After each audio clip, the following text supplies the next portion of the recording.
할렐루야. 하나님 말씀 사무엘상 17장입니다. 31절에서 37절까지만 보겠습니다. 찾으셨죠? 사무엘상 17장 31절부터 37절 교독합니다. 어떤 사람이 다윗이 한 말을 듣고 그것을 사울에게 전하였으므로 사울이 다윗을 부른지라.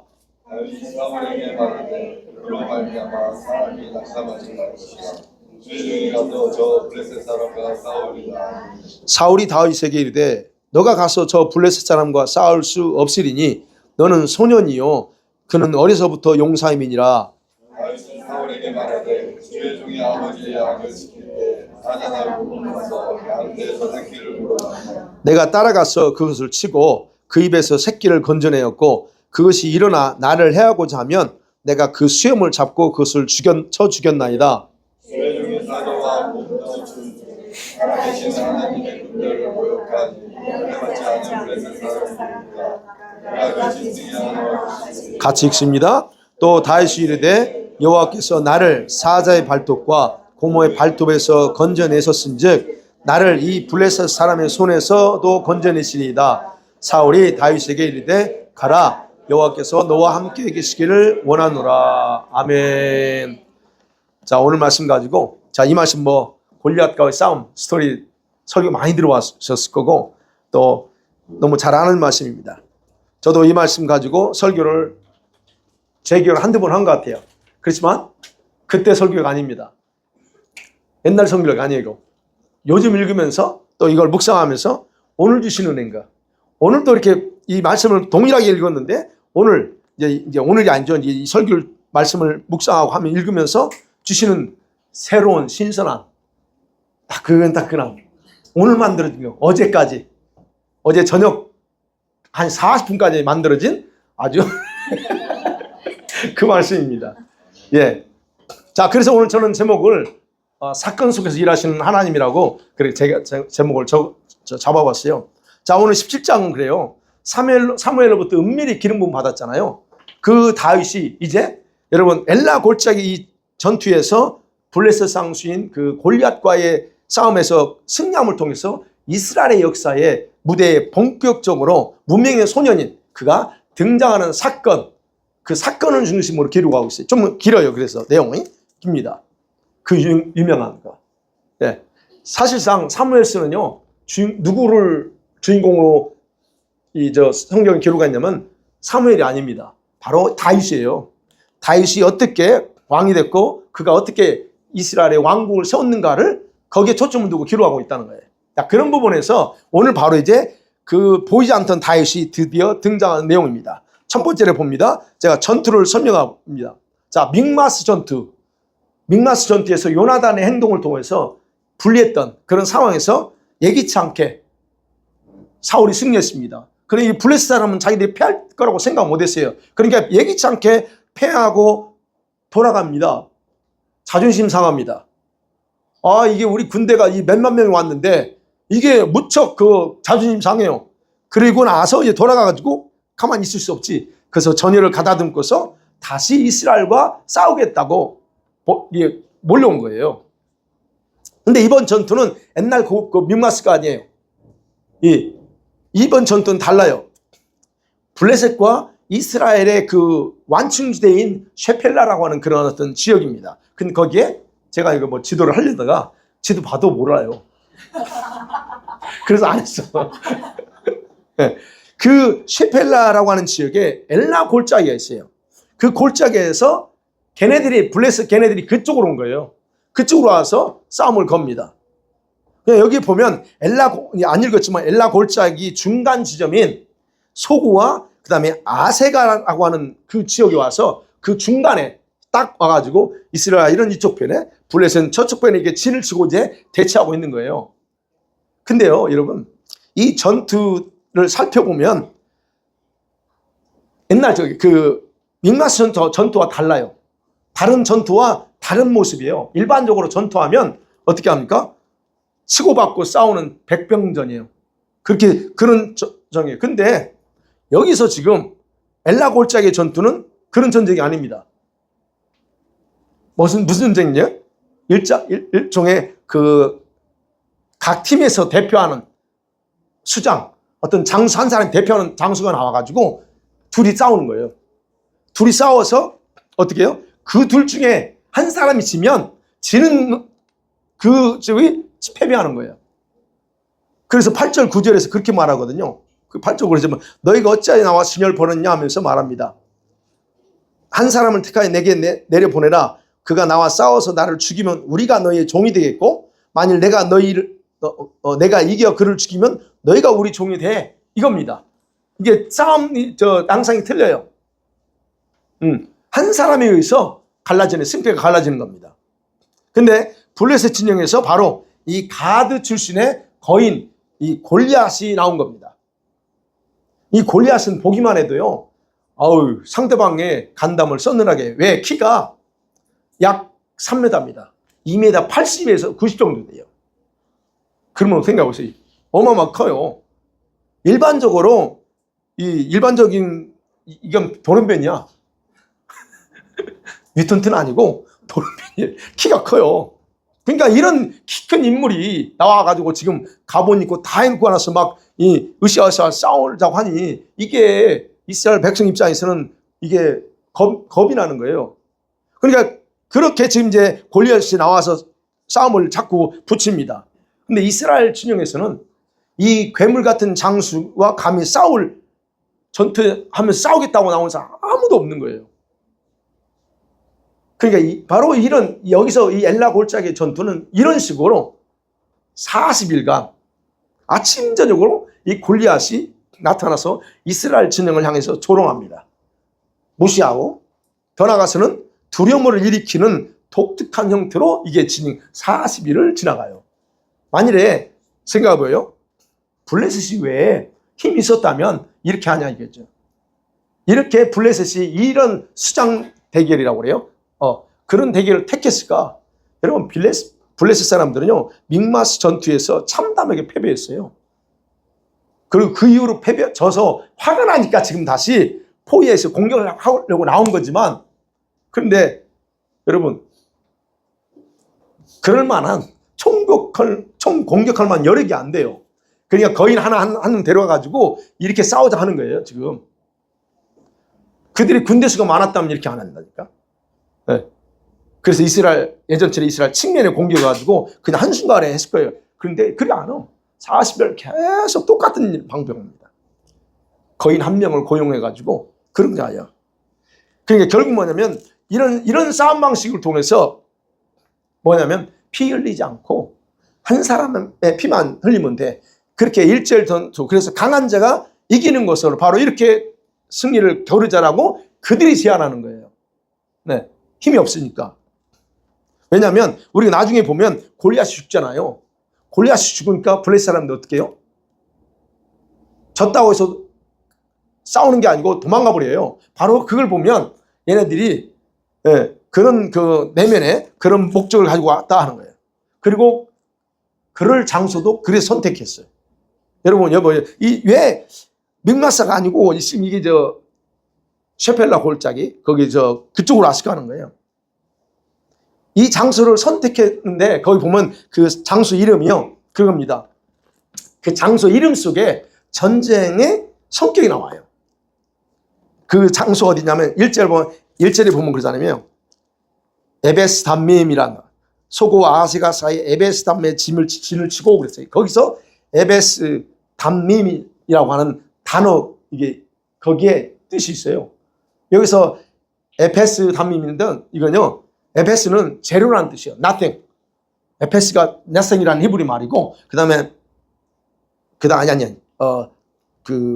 피라고 하는 담밈. 마지막 그게 피가 없는 장소라는 이게 피 흘림이 없다는 뜻이거든요. 에베스 담밈이. 그게 뭐예요? 거기서 싸워서 수많은 사람 죽일 거 아니고 한 사람만 딱 하는 거. 그러니까 결국 그 이름 속에 그래서 그들이 거기를 선택할 수 있다는 거예요. 어찌됐든 피 흘리지 않고 자기들의 블레셋 자기 병사들은 많은 피 흘리지 않고 자기들이 승리할 거라고 예상하고 그 자리를 선택했어요. 그런데 여러분 그들의 선택은 자기들을 위한 게 아니고 바로 이스라엘을 위해서 결국 선택한 것이 되고 만다 하는 것이 이제 이런 스토리 내용입니다. 자, 두 번째로 이렇게 이제 다 구체적으로 안 했지만 두 번째 생각할 거는 그러면 바로 이런 사건이 지금 골리앗하고 와가지고 이런 벌어진 사건 속에서 하나님 무슨 일 하시는가를 봅니다. 자, 블레셋은 자신들의 승리를 장담하면서 싸우러 왔어요. 근데 희한한 거 함부로 행동하지 않아. 골리앗만 자꾸 내세워. 허세를 부리고 있어요. 그래도 이스라엘이 움직이지 않습니다. 아무리 와서 해도 안 움직여요. 그러자 골리앗이 어떻게 합니까? 10절에 보니까 이스라엘이 하나님을 모욕하기 시작합니다. 적어도 이스라엘 민족들은 여호와 신앙이잖아요. 하나님. 그 이름을 욕먹이는 거는 못 참는 민족이야. 그러니까 이제 골리앗이 건드려도 안 나오니까 이제 그 하나님의 이름을 조롱하는 거예요. 그래서 10절에 그랬잖아요. 내가 오늘 이스라엘 군대를 모욕했으니 사람 보내 나를 더욱 더불어 싸우게 하라. 하나님의 이름을 모욕하고 하나님의 군대를 모욕하고 이런 일들을, 그런 일들을 계속적으로 하는 거예요. 이런 그 모습들을 여러분 시작하네요. 근데 그럼에도 백성들은 어떻게 합니까? 거인에게 겁을 먹었어요. 예. 그래서 이제 11절에 사울과 온 이스라엘 블레셋 사람이 이 말을 듣고 더욱 놀라 크게 두려웠다. 이게 겁먹고 두려움에 사로잡혔기 때문에 어느 누구도 행동을 나설 생각은 하지 않습니다. 아예 보니까 아예 그의 눈에 띄지 않으려고 도망가요. 그게 지금 내용입니다. 도망갑니다. 여러분, 하나님의 백성들 중에서 한 사람도 자기가 신앙하고 자기가 섬기는 그 하나님의 이름을 욕하고 모욕하는데도 한 사람도 안 나타나. 그러면 생각하고요. 모욕당하는 그 하나님의 입장에서 어떻게 해요? 아무도 자기를 대변해 주는 사람이 없네. 그러니까 결국 그게 이제 그런 상황이니까 하나님이 일을 시작하는 거, 그 사건 속에서. 여러분, 이게 바로 한 사람도 나서지 않고 겁먹고 두려워 떠는 그 모습 속에서 그때 당시 백성들의 영적인 상태를 그대로 보여주는 겁니다. 말이 여호와 신앙이지 여호와 신앙 아니에요. 즉 그 거인 앞에서, 아무것도 아닌 그 거인 앞에서 두려워 떠는 그런 모습들. 왕으로 기름 부음 받은 사울조차도 감히 나서서 싸울 생각 안 해요. 그리고 그건 누군가가 나서서 제발 저 골칫덩어리만 없애주면 안 되나, 이런 생각을 하고, 그래서 이제 내용을 있잖아요. 저놈 죽인 자들에게 이러이러한 상금을 걸어, 이렇게 합니다. 자, 40일을 그렇게 가요. 자, 하나님은 그러면 생각해봐요. 하나님은 거의 40일 동안 자기를 조롱하고 모욕하는 소리를 들으셨어요. 누군가가 처리해 주기를 또 기다렸을 수 있어요. 근데 아무도 안 나서니까 하나님 어떻게 합니까? 이제 주님이 직접 일을 해요. 여러분, 40일이라고 하는 숫자 어떤 숫자인지 아시죠? 모세가 40일 시내산 올라가서 금식하고 또 율법도 봤죠? 40년 돌죠? 예수님의 40일 그 금식, 40이 뭡니까? 고난의 숫자입니다. 고난. 하나님이 40일을 고난 당하신 거예요. 골리앗을 통해, 골리앗의 그 조롱을 통해, 무시함을 통해서 수모를 당한 겁니다. 그 40일을. 근데 그 주님이 40일, 한 하루만 듣지 왜 40일을 기다려요? 인내하신 거예요. 그리고 마지막 날에 바로 다윗의 아버지인 이새를 움직이기 시작하는 겁니다. 예. 아버지 이새가 오늘 내용을 아시죠? 엘라 골짜기 전투에 참여한 세 아들이 있어요.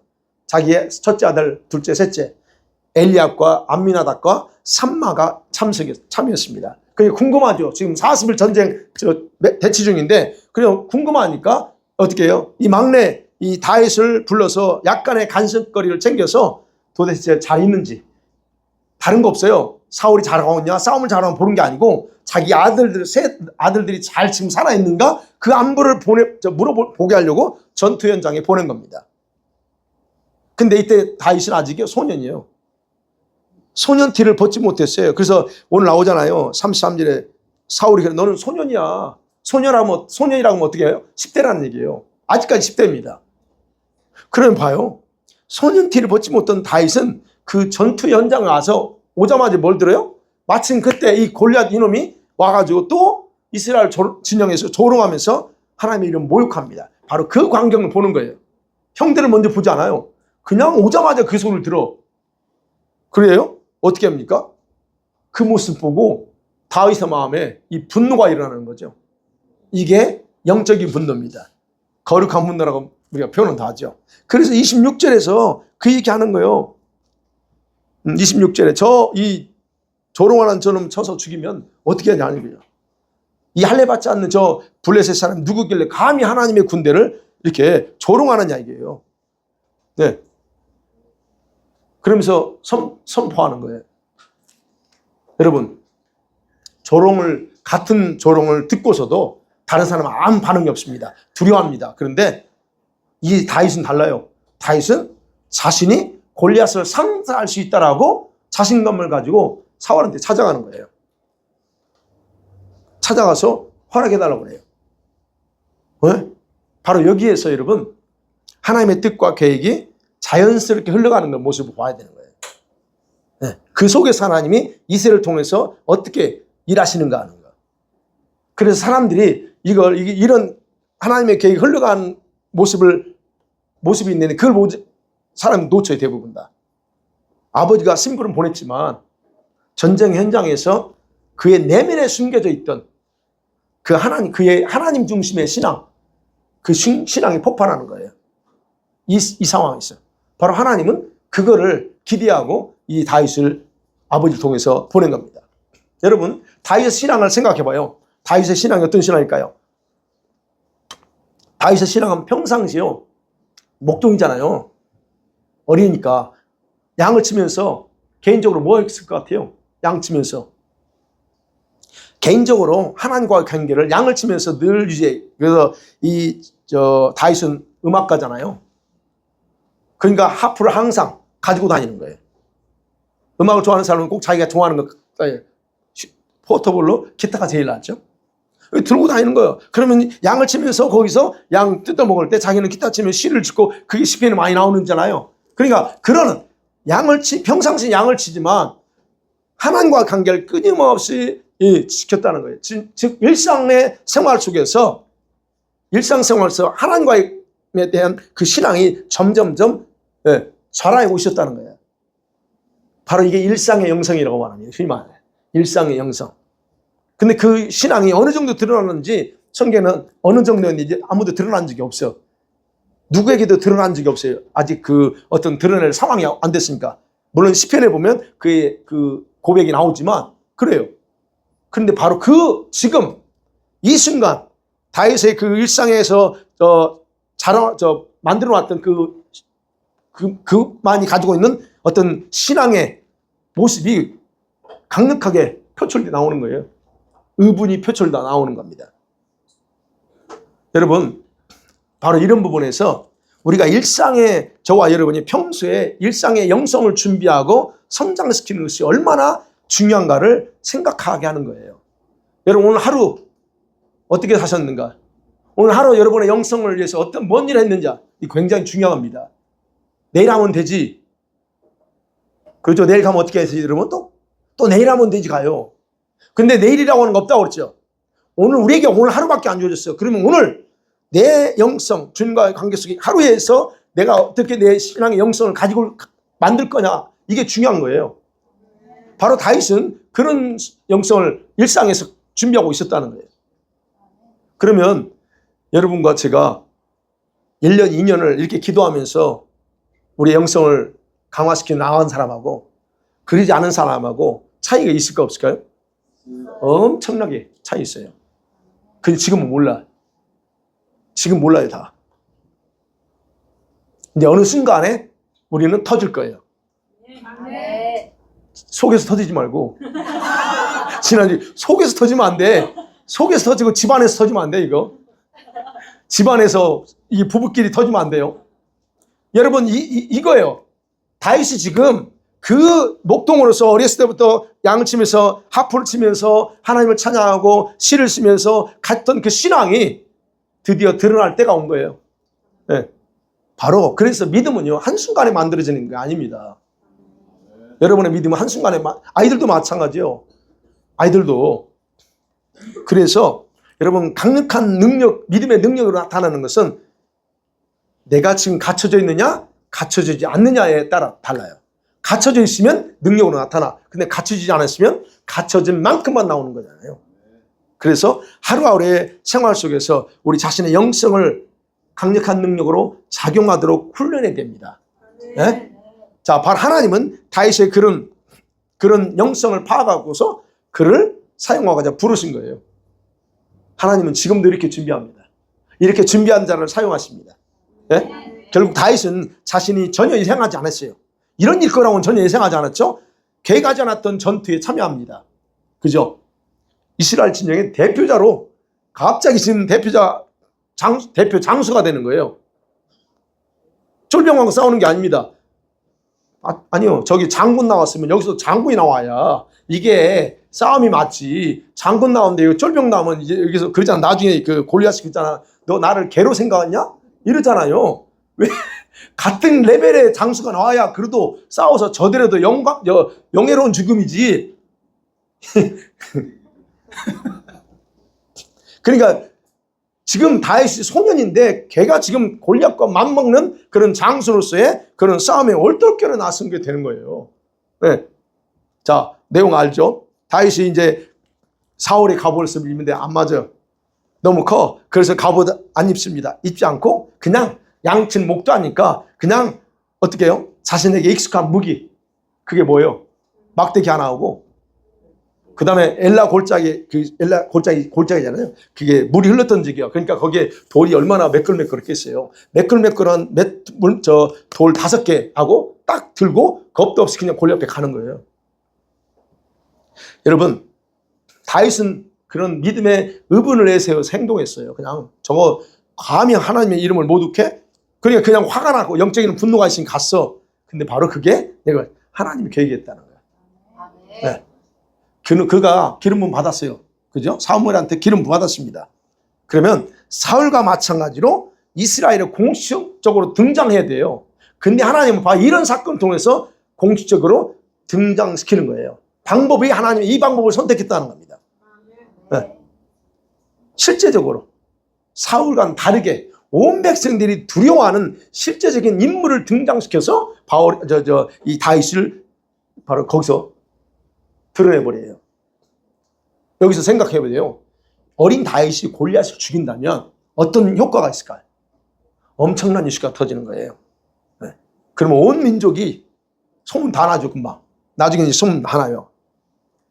이슈가 그냥 전 세계 그 지역에 다 퍼집니다. 그리고 골리앗을 죽인다? 그러면 어떻게 해요? 어린 다윗을 보는 게 아니에요. 그가 고백했잖아요. 그 고백함, 그와 함께 하면서 승리하게 하신 하나님을 주목할 수 있는 효과가 있는 거예요. 다윗도 물론 주목되지만 그가 고백한 그와 함께해서 승리하게 하신 하나님. 그래서 다른 사람들이 다윗처럼 믿음으로 무장하고 담대하게 행동하니까 승리하게 하는구나 라고 하는 것을 인정하게 되는 거예요. 근데 이렇게 해줄 만한 사람이 없었어. 그러니까 다른 사람 다 알아. 이 어린 나이하고 싸움 대상이 안 된다고 다 알고 있잖아요. 알기 때문에 그걸 보면서 그건 상관없구나. 이렇게 믿음을 하면 되나? 이런 거예요. 그러니까 우리 아이들도 아이들 무시하면 안 돼요. 준호수아 무시하지 마세요, 엄마. 왜 이렇게 하니? 무시하지 마. 물론 안 하지만. 한비씨 무시하지 마세요, 집사님. 한비씨가 어떻게 될지 몰라요. 네. 여러분, 이게 그래서 나이와 상관없다는 거예요. 하나님이 붙들면 끝나는 거예요. 바로 그런 부분에 있어요.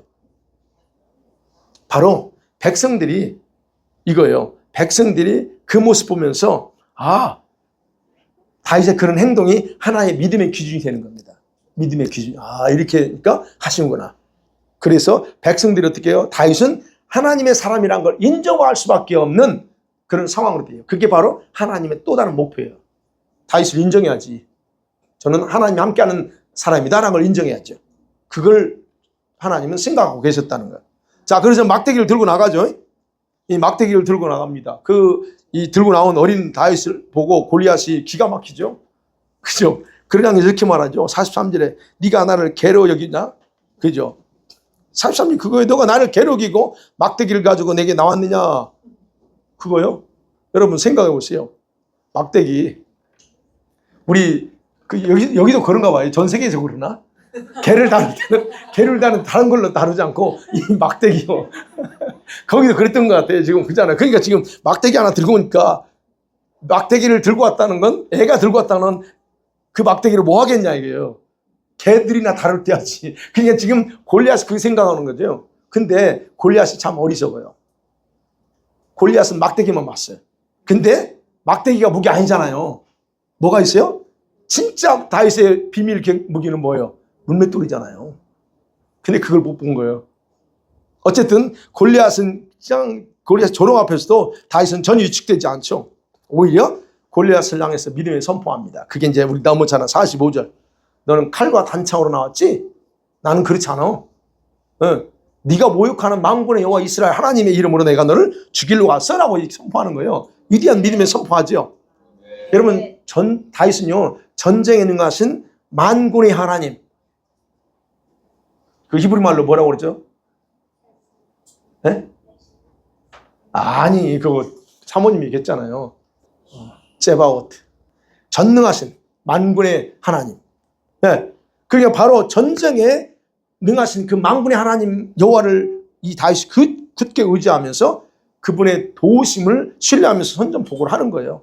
그러자 하나님은 그에게 포고하는 것처럼 놀라우신 승리를 허락함을 통해서 그냥 믿음대로 그냥 응답해버려요.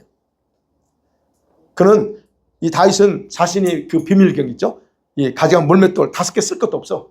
딱 하나를 가지고 충분하게 그를 처리해 봅니다. 여러분 보세요.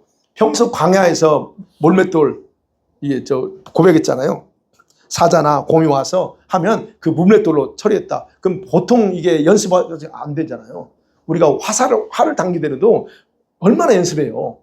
그러면 지금 다윗이 이거를 하기 위해서 자기가 직접 부딪히면 가까이 있으면 자기가 당하니까 사자나 곰을 만나면 그러니까 멀리 살 수 있는 방법이 어딨을까?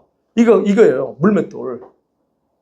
이 물맷돌을 얼마나 연습했겠어요. 그러니까 어느 정도 연습하면서 결국 보니까 달인이 돼서 이미 이 양을 치면서 다윗은 실습을 했어 보니까. 네. 그래서 여러분 보세요. 다윗이 딱 보니까 골리앗의 모습을 보니까 다 무장했네. 공격해서 어떻게 할 만한 데가 없어. 그죠? 머리에 툭을 썼죠. 가슴에 다 붙여놨죠. 그 다음에 이런데 손이야 뭐 손 맞았다고 좋을 수는 없잖아요. 근데 딱 한 군데가 남네. 이 얼굴. 유일하게 무장돼 있지 않는. 어쨌든 말은 해야 되니까 그래야 될 거 아니에요. 그 약점으로 보이는 이 얼굴, 그 중에서 이마가 딱 보이는 거예요. 여러분 골리앗이 지금 자기가 다 무장했으니까 자기는 안전하다고 생각했는데 그 자기 얼굴, 드러난 얼굴이 이마가 단점이라고 생각했을까요? 감히 생각 못한 거죠. 그러니까 하나님이 완벽하게 무장되고 있는 전홍을 죽일 수 있는 방법은 다윗의 물맷돌밖에 없어. 그러니까 불러온 거예요. 한마디로. 네. 여러분 우리가 이 부분에요. 우리가 한번 생각해야 돼요. 지난번에서 주일 설교했지만 허점, 즉 작은 실수. 작은 거 우리가 실수하는 부분이 이겁니다. 작은 것을 소홀히 하는 거예요. 진짜 소홀히 하기 쉬운 거. 이런 부분이 우리가 굉장히 조심해야 되는데 이 골리앗이 그런 거예요. 근데 다윗의 눈에 그게 보이는 거예요. 저거를 공격해야 되는데 사실 없잖아요. 그러니까 있는 힘을 다해서 이마를 향해 물맷돌을 던졌겠죠. 근데 여러분 이것도 역시 여러분 하나님께서 하지 않으면 불가능한 일이에요. 우리 상식적으로 생각해 봐요. 물론 어린 다윗이 있는 힘을 다해서 던졌을 거예요. 그러면 그게 일반적으로 생각해. 이 돌이 맞았다고 이 뼈가 이 단단한 뼈에 이 돌이 어느 정도 세게 들어가야 이 이마에 뚫고 들어갈 수 있을까? 여러분 생각해 봐요. 그렇다면 생각해 봐야 될 게 그러면 이게 다윗은 있는 힘을 다해서 던졌어요. 그러면 다윗이 혼자 던진 힘으로만 가능했을까? 저는 이게 좀 상상의 날개를 펴봤어요. 그게 아니었을 거다.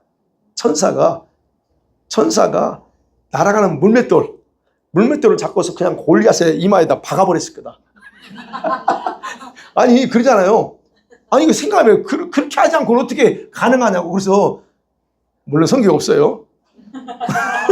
그렇지만 내가 그게 가능할 수 있는 방법은 그렇지 않으면 안 돼. 그렇지만 분명한 것은 만군의 여호와잖아요. 만군의 거기에 천사들은 없었겠어요? 또 특별히 다윗은 성령이 기름 부음까지 있는데 그렇다면 분명히 그랬을 거다. 예. 그렇게 해서 어쨌든 3m에 가까운 이 거인 골리앗이 쓰러지자 다윗은 가서 어쨌든 그의 자기 칼로 아니고 골리앗 자신의 칼로 목을 베어 죽입니다. 그래서 결국 이렇게 수장 대결은 여기서 끝나버려요.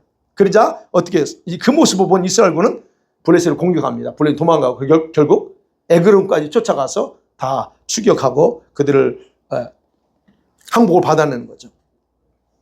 이런 내용입니다. 자, 마지막 하나 더 생각해봐요. 그 다윗의 그런 모습이 그게 기질일까 근성에서 나온 걸까 하는 겁니다. 골리앗이 등장해서 하나님을 모욕했습니다. 다른 병사들은 두려웠어요. 어떤 생각도 머리가 안 돌아가 무서우니까. 근데 다윗만은 왜 정반대로 반응했을까 하는 거예요. 네. 그런 행동이 그가 평소에 가지고 있었던 그런 기질일까 아니면 근성에서 나온 걸까 하는 겁니다. 이거 생각해봐요. 물론 이제 기질과 근성은 비슷한 여러분 그 말이에요. 그냥 약간 달라요. 기질은 캐릭터입니다. 영어로. 캐릭터는 뭡니까? 선천적으로 타고난 성향이에요. 근데 근성은 아니에요. 근성은 선천적인 부분도 있지만 어떤 일을 중간에 포기하지 않고 끝까지 하려고 하는 성질이에요. 근데 그게 후천적으로 답습을 통해서 만들어지는 경우가 더 많아요. 그게 근성이에요. 그러면 보세요. 다윗에게 있었던 이런 그 내면에 있었던 담대함이나 용기나 이런 것들이 기질이라고 보기보다는 근성이 더 있지 않았을까? 양을 치면서 훈련하고 그러면서 그런 근성을 키우지 않았을까 하는 거예요. 생각해봐요. 우리도 그렇잖아요. 이 길 가다가 어디 산 가다가 곰 나올까봐 얼마나 조심합니까? 근데 지금 다윗이 양을 치면서 사자나 곰을 만났다고 했잖아요. 여기 보면 37절에 만났어. 그럼 두려움이 있어. 두려움이 있으면 어떻게 해요? 도망가야 되는데 그 두려움에 잡히지 않고 오히려 맞서는 것을 반복하면서 근성이 생겼을 거라는 거예요. 네. 그래서 다윗은 하나님께서 사자 곰의 발톱에서 건졌다라고 자신의 경험을 고백하는 거잖아요. 그러니까 자신의 그런 담대함, 이런 근성은 하나님에 대한 신실하심의 기초에서 행동한 결과로 지금 이 시점에서 고백하는 거예요. 저와 여러분 근성 다 있죠. 좋은 근성이든 나쁜 근성이든 기질도 있고요. 생각해봐요. 이런 사람 볼 때요. 그냥 우리 믿음의 눈이 말고 일반적으로 세상 사람들이 보는 것처럼 이렇게 다윗의 이 스토리를 봐요. 그러면 이 다윗은 어떤 중에 심리학적으로 이건 영웅 심리에 잡혀있는 모습이에요. 아니 죽으려고 왜 3m 되는 나한테 싸우겠다고? 그것도 아무것도 아니고 막대기 하나로? 이게 세상적으로 영웅 심리에 잡혀있는 정신이 이상한 사람이에요. 미치지 않으면 이게 어떻게 가능합니까? 왜? 근데 그는 이미 그런 강한 것에 부딪힌 경험이 있었다는 거예요. 그러니 제3자가 볼 때는 저거 미친 거 아니야? 라고 하는데 이 사람은 아니요. 경험이 있기 때문에 믿고 가는 거예요. 여러분. 그런 부분에서 우리가 생각해 본다는 거예요. 저와 여러분이 어떤 이런 것들을 부딪혀 보지 않으면 막상 부딪힐 때 여러분 벌써 딱 한 발 물러나게 되고 겁을 먹게 돼 있어요. 그래서 하나님이 어떤 부분을 통해서 우리한테 자꾸 뭔가 경험을 하게 하는 것은 그냥이 아니고 우리의 어떤 부분을 위해서 주님이 준비시키는 부분이다라고 생각해 볼 필요가 있어요. 그러니까 이런 경험을 통해서 다윗은 하나님을 담대하게 신뢰하는 믿음이 점점점 강하게 세워져 나갔을 거라는 거예요. 그래서 믿음의 용기는 하나님을 향한 믿음에 의해서 강력한 무기가 되는 거예요. 그리고 행동의 근원이 돼, 그런 용기는요. 그렇게 할 때 하나님이 역사를 일으켜요. 그러니까 결국 옛날이나 지금이나 하나님 환경을 통해서 훈련되어지는 부분이 많다는 겁니다. 그래서 환경이 너무 좋아. 이게 결코 좋은 것만 아니에요. 우리 입장에서는. 세상 사람들이 환경이 좋은 것만 원하죠. 그렇지만 우리 진짜 하나님의 사람들은 그것만이 전부는 아니에요. 그래서 어떤 것일지라도 부딪혀보는 과정에서 순종하는 것이 더 중요하다는 거예요. 네. 그래서요, 저와 여러분에게 현재 지금 여러분이 어떤 낯선 상황이든 아니면 어떤 경험이 언젠가 저와 여러분의 삶에서 일어날 일을 위한 예비 훈련이 될 수 있다는 거예요. 지금 왜 기도하게 할까? 왜 여기 와서 지금 여기 와서 기도할까? 이게 그냥이 아니고 이거 분명히 아셔야 돼요. 네. 우리 삶에서 어떤 일이 일어날지는 아직 모르지만 그걸 위한 예비 훈련이 된다. 그래서 지금 다윗같이 그런 경험을 볼 땐 그런 처음 당하면 당황스럽죠. 그래서 포기하잖아요. 사람들 일반적으로. 여기 와서도 기도해보고 아이고 1시간 반, 1시간에 4시간 한번 어떻게 소리 지르고 기도해. 그러니까 그게 힘드니까 하다가 안 오는 사람도 있고. 네, 그러는 거예요. 어찌됐든 그러나 부딪혀 봐야지. 그러니까 여러분 다윗이 바로 그렇다는 거예요. 다윗은 곰, 사자 이런 것을 자기 양을 지키려고 하는 그런 마음에 그런 것을 보면 두려웠겠지만 하나님께서 응원해 주시는 것을 알았기 때문에 담대하게 도전했다라고 우리가 지금 예측해서 말씀드릴 수 있다는 거예요. 바로 하나님은 그런 행동을 통해서 그에게 리더십에 필요한 근성을 갖도록 하셨을 거다라고 저는 예상합니다. 설교 준비하면서 그거를 왔어요. 영감으로. 그래서 하나님은요, 우리들이 할 수 있고 가능성 있는 것을 가지고 순종하라고 요구하잖아요. 그건 요구하지 않아도 할 수 있긴 해요. 순종하라고 그렇게 하지 않아요. 때로는 우리들이 얼마든지 할 수 있는 것을 향해서 믿음으로 행동해 라고 말하지 않아요. 이건 그냥 말 안 해도 해요. 하나님 우리한테 요구하는 건 뭐예요? 할 수 없는 거예요. 할 수 없는 걸 요구하잖아요. 바로 거기에서 우리의 순종을 요구하는 거, 순종을 보기 원하는 거예요. 그리고 그럴 때 여러분 함께 하시는 하나님을 신뢰한 믿음 하나로 그냥 행동하는 거, 이게 우리에게 절대 중요하다는 거죠. 사랑해서 말씀 맺어볼게요. 여러분 두려운 환경 속에서도 어떻게 반응하는가, 이거는 여러분의 내면을 그대로 보여주는 것뿐이에요. 누누이 말씀드리죠. 내가 어떻게 반응해요? 두려움에 내 물러가느냐 아니면 불안해하느냐, 그게 여러분 내면이에요. 내면의 모습이 그렇다는 거.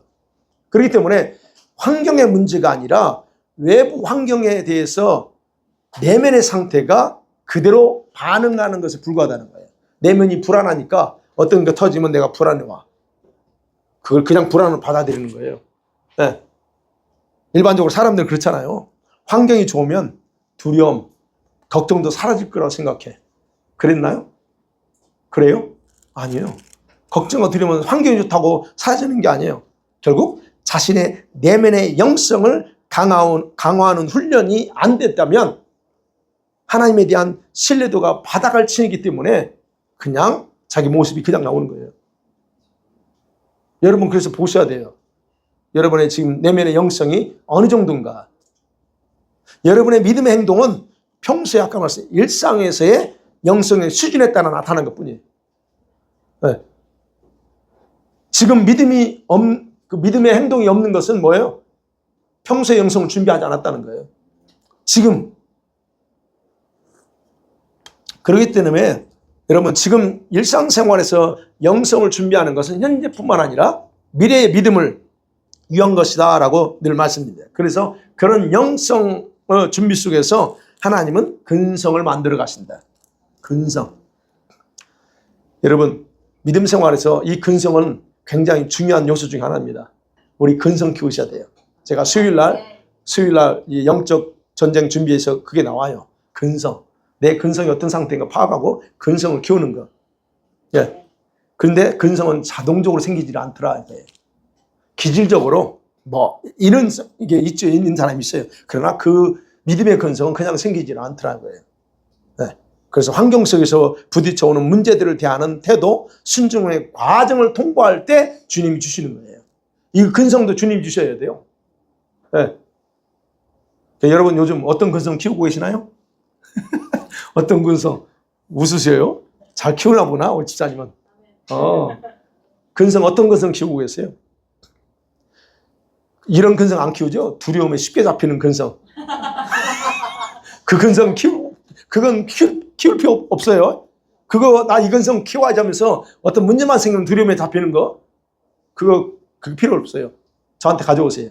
제가 그냥 대신 치워줄 테니까. 그 근성 키우면 안 됩니다. 아니면 또 아무것도 아니래 그냥 걱정하는 근성. 이거 여러분 근성으로 만들어요. 계속 반복하면요. 근성이 돼버린다니까요. 그거 하지 마시고. 어떤 근성? 주님을 철저하게 신뢰하는 근성. 이제 답이 나오죠. 이런 근성이요. 그러니까 여러분 지금 현재 어떤 근성, 어느 부분에서 내가 이렇게 키워가는가를 보세요.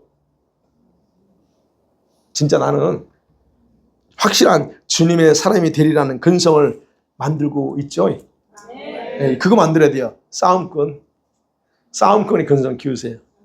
우리는 그 근성 키워야 돼요. 창조적인 거. 혀의 창조적인 근성, 또 마음과 생각의 근성, 이런 창조적인 이런 것들을 근성 키워야 돼. 그리고 또 도전적인 것도 만들어 좀 제발. 그런 부분에서 어쨌든 여러분이 지금 어떤 내면에 어떤 근성을 만들어가고 있느냐가 앞으로 여러분 믿음 생활 좌우하게 된다. 하나님께서 다윗을 사용하고자 했던 결정 요소가 이 부분이라는 거예요. 마지막 하나 더 제가 이 부분을 여러분에 짚고 넘어갈게요. 오늘 우리 아이들도 왔어요. 그죠? 우리 아이들 어떻게 생각해?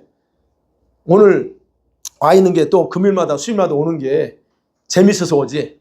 또는 그지? 재밌어서 안 오는 거야? 아 미안해. 예수님 사랑해서 오지? 아 미안해. 말을 잘못했네. 예수님 사랑하고 말씀 배우고 싶어서 오지? 네. 여러분 마지막 하나 더 그거예요. 여러분 우리들의 모든 순간은 모두 하나님의 뜻 안에서 움직인다는 겁니다. 하나님의 뜻 안에서. 내가 생각하고 내가 계획한 것 같지만 그 다 하나님의 뜻 안에서 이루어진 거지 내가 한 게 아니라는 거예요. 오늘 그래서 우리들이 이 시간, 이 하나님의 시간 속에서 하나님께서 일하시면서 간섭한다는 거예요. 지금도 할 거고 내일도 그렇게 하실 거예요. 우리 생명 주신다면. 그럼 오늘 이 저녁 이 자리에 우리 아이들도 왔는데 여기 와 있는 것도 바로 그분의 뜻 안에서 왔다는 걸 인정하셔야 된다는 거예요. 그분의 뜻 안에서 내가 온 것 같아. 기도하고 싶어서. 맞아요. 기도하고 싶은 마음을 줘서 오게 한 거예요. 우리 아이들도 엄마가 오니까 안 가면 그래서 온 게 아니고 주님이 가고자 하는 마음을 줬기 때문에 왔다는 거를 그렇게 받아들여야 된다는 거예요. 우리 아이들도. 그럼 그 말은 무슨 말이에요? 그 하나님의 뜻 안에서 오늘 하나님은 저와 여러분에게 하실 일이 있다는 거예요. 오늘 이 밤에 하실 일이 있고 우리에게 줄 게 있다는 얘기예요. 하나님의 그 뜻이 여러분에게 뭘 주실까? 어떤 거를 하기를 원하실까 하는 거예요. 거대한 거 생각하지 마시고 주님이 여러분의 새 마음이 필요해. 어떤 사람한테. 우리 아이들에도 회복이 필요해.